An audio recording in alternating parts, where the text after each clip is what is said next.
Hi friends. So ఇవాళ మీకు నేను ఒక మంచి చిట్కాని చెప్పబోతున్నాను. So let us go to the main theme. Okay, so ఇదొక బౌల్లో వాటర్ తీసుకున్నాను. అండ్ ఈ ఆకు తెలుసు కదా, రావి ఆకు అంటారు దీన్ని తెలుగులో, అండ్ పిప్పల్ కా పత్తా అంటారు హిందీలో, ఉర్దూలో కూడా. ఓకే, సో దాన్ని అలా మనం మిక్స్ చేసుకోవాలి, ఒక పేస్ట్ లాగా చేసుకోవాలి.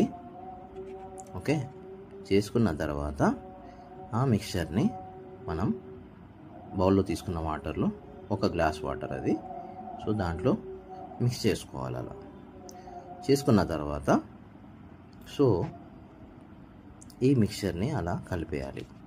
సో కలిపేసిన తర్వాత నెక్స్ట్ మనం తీసుకోవాల్సింది ఒక 3 స్పూన్స్ ఆఫ్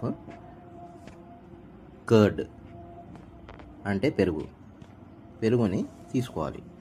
తీసుకొని మనం ఆ మిక్చర్లో కలిపేయాలి. సో ఫ్రెండ్స్, ఈ మిక్చర్ దేనికి యూస్ఫుల్ అంటే, చాలా ఎవరికైతే పైల్స్, మోషన్లు బ్లడ్ రావడం, చాలా గట్టిగా రావడం, ఇండైజెషన్గా ఉండడం, అండ్ హెమరాయిడ్స్ అండ్ ఫిషర్స్, ఇలా ఎవరైతే బాధపడుతున్నారో, ఎక్కడెక్కడైనా ట్రై చేసి చాలా డబ్బులు ఖర్చు పెట్టి, ఫస్ట్ మీరు నా సజెషన్ ప్రకారం ఇది ఒకసారి మీరు ట్రై చేయండి. ఇది ఇలా మిక్చర్ని మనం ప్రిపేర్ చేసుకున్న తర్వాత దీన్ని ఎర్లీ మార్నింగ్ ఏమి తినకముందు మనం ఇలా ఒక గ్లాస్ మిక్చర్ని ఇలా తయారు చేసుకొని మనం పరిగడుపున తాగేయాలి.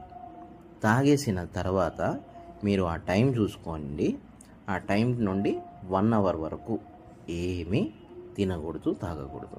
ఓకే, 1 అవర్ తర్వాత మళ్ళీ మీరు సాఫ్ట్ ఫుడ్ని తీసుకోండి. అండ్ మీరు తీసుకోవాల్సిన జాగ్రత్తలు ఏంటంటే, వాకింగ్ చేయడం, బేర్ ఫుట్ వాకింగ్ చేయడం మంచిది.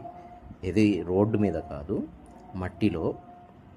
ఓకే, వాకింగ్ చేయడం మంచిది. ఒక 20-30 మినిట్స్ వాకింగ్, స్లో వాకింగ్ చేయండి. అండ్ బాగా మసాలాలు ఉన్న ఫుడ్ తీసుకోమాకండి. అండ్ బయట ఫుడ్, జంక్ ఫుడ్ని తీసుకోమాకండి. ఓకే, సో ఇలా చేస్తే మీకు ఒక 2 to 3 డేస్లో మీకు రిజల్ట్స్ అనేది మీరు అబ్జర్వ్ చేయలేస్తారు. అండ్ మీ యొక్క నిద్ర అనేది దాన్ని ఒక సర్కాడియన్ సిస్టంలో సెటరేట్ చేసుకోండి.